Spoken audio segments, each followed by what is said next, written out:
Okay, the drill we're looking at here is a T-bore drill in the chute. The purpose of the chute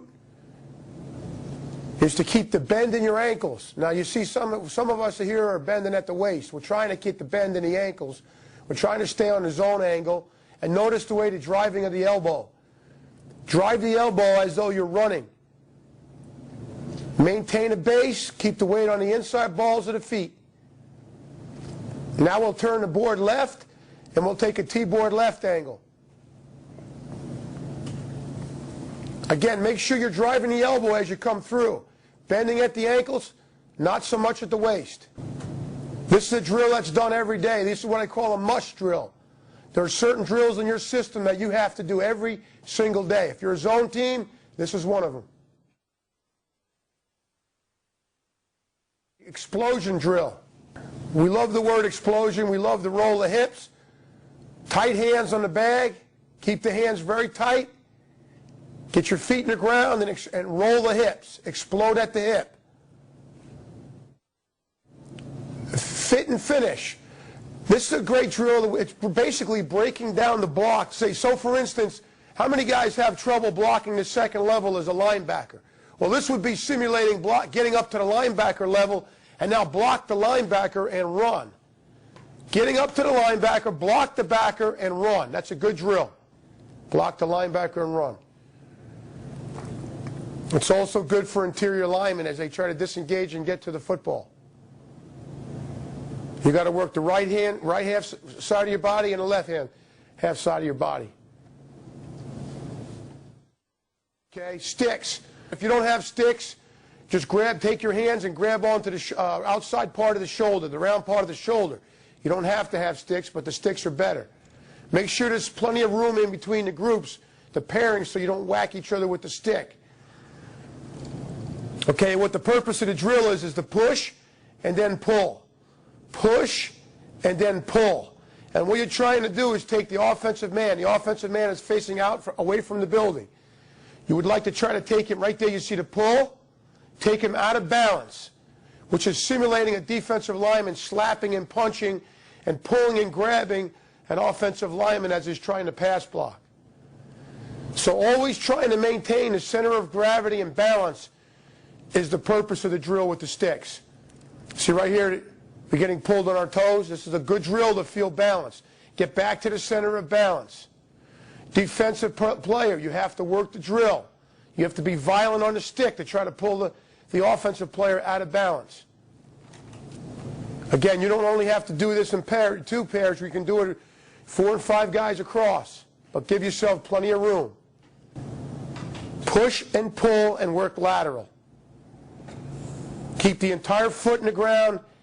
Get all the weight on the inside balls of the feet. You feel yourself getting pulled forward as an offensive player, sit your tail down and pull your head out. The next drill is a half line drill. Now we're getting into the combination blocks. Okay? So if you work the outside zone play, this would be a drill that you'd like to do, a half line drill to the open side. Working your angles and your targets. If you're working the inside zone play, obviously your target changes. And that's what this drill is all about here. When you have a half line drill, you have 3 players, and there's really only 2 players working in combination. So the other thing I like about this drill is don't tell them what the technique is. Tell them the name of the play and make them call out the technique, because that's what's going to happen in the game.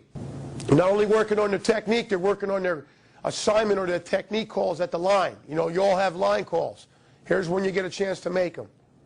Hat placement, hand placement. Your offensive lineman should marry up. Your departure angle should marry up with the running back's departure angle. So here you see a wider play, a wider zone track. That ball should be outside right now. Inside run. This is the play you do as an offensive line without backs. This is prior to an actual 9-on-7 drill. And this is just working, again, without pads, just working the play call, the technique calls up in front. There's a lot of communication that happens as an offensive lineman. This is the drill that you would do, culminating a half line drill and putting it all together while you make your calls up front.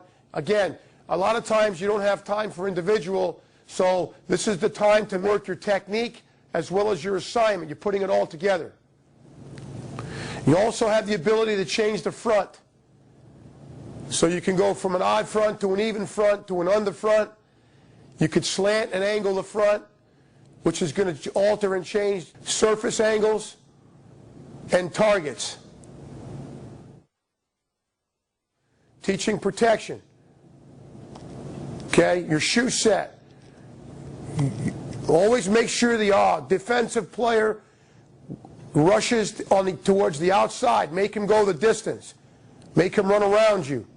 So you notice the offensive lineman here placing their outside hand to the sternum, taking the inside half of the player, defensive player. This is a slide set. And this would be a set that if you were working the zone side of a protection, where the players actually take a little bit of a flat set now, a little bit wider set. You see the hand placement now is a little wider. But understand this, there's somebody coming from the inside out to help and to take away any threat to the inside. Make sure when you're doing these type of drills that after you make contact, right here 66 has got a great balance. All the weight falls to his hips, his knees, and his ankles. It's all about balance if you're going to be an offensive lineman. So make your players move. Make them move with their hands. As they move, grab the ground. See right here, you see the heels come up in the air? You're not looking for that. Get all the weight on the inside balls of the feet and grab the ground with your entire foot. These nice small steps, nothing real big, because remember this now, defensive guys are going to be rushing into you. If you take too big of a step or stride, he'll catch you with 1 foot in the ground. Okay, a lot of combination blocks with a tight end. We'll have situations where we'll do centers and guards, we'll do tight ends and tackles to work their combination blocks. So this is a double team between the tight end and tackle. You can have a double team where the ball's going to enter in the outside, or you can have a double team where the ball's coming to the inside. This would be to the inside. There's the tackle, number 77. It's kind of a cutoff block. Here's a fold block. When you're taking these types of steps, you want to be on angles. Make sure you instruct the tight end. Always be alert for the player. This is the hardest block in football, is a down block.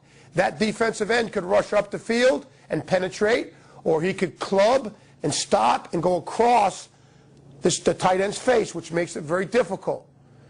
The puller, the tackle here.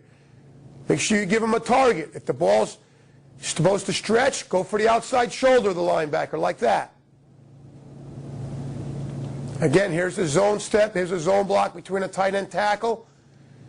The ball's going to the left, and we're trying to cut off the backside. You name the technique, whatever you want to call it. Whatever phrase you use in your system is fine. The technique is what's most important. Hat placement and targets.